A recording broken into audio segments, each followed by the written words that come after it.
Somehow they've got this big freezer full of too much fish. And they cannot push it out through the normal supply channels, and they don't know quite what to do. Right. And fish is, at some point, a rotting asset. All right, so their experience right now is we have an immediate surplus of inventory. And the question becomes, how does that evolve into some kind of point of view? Now, several things happen when that piece of information is presented. The first is, it's narrow. We must sell fish as fish. The second thing that happens is, we must sell fish through our normal supply channels. Then people broaden it and ask the question of what the other channels might be, but when it's initially presented, it's, we have a surplus of fish that is more than our supply channel can handle. And that gets reacted to. Now you'll notice the initial reaction that's presented is by this lady who says, we've got to cut the price in half.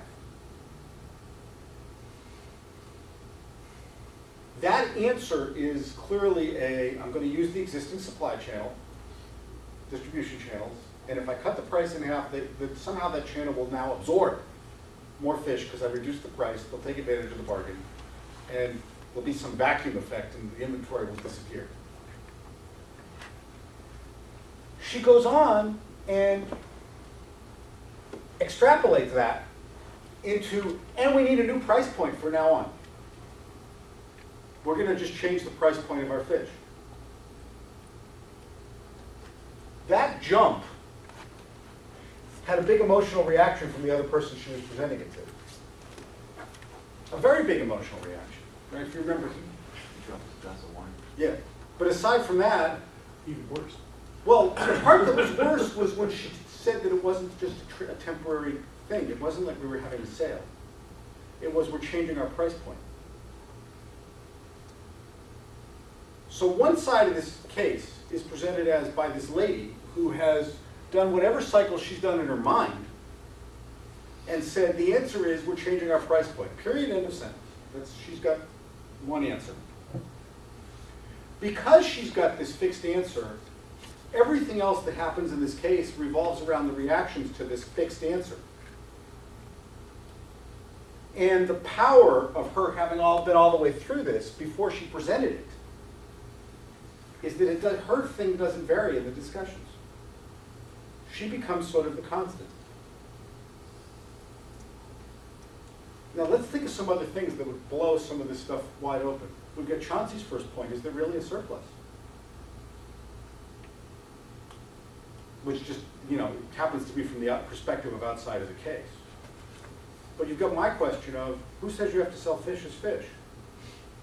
Who says you have to sell fish? Indeed, one of the characters in the case says, well, if we've got an immediate surplus, why don't we just give it away? Doesn't affect our quality at all. We just happen to have done a nice thing for some people and we get the surplus out of inventory.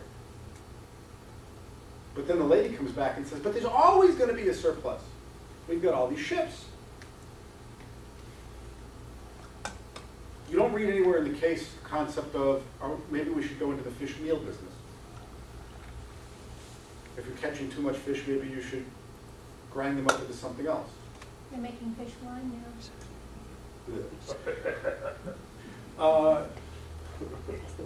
You don't find, are we at a break point, Bill? Is that what you're saying?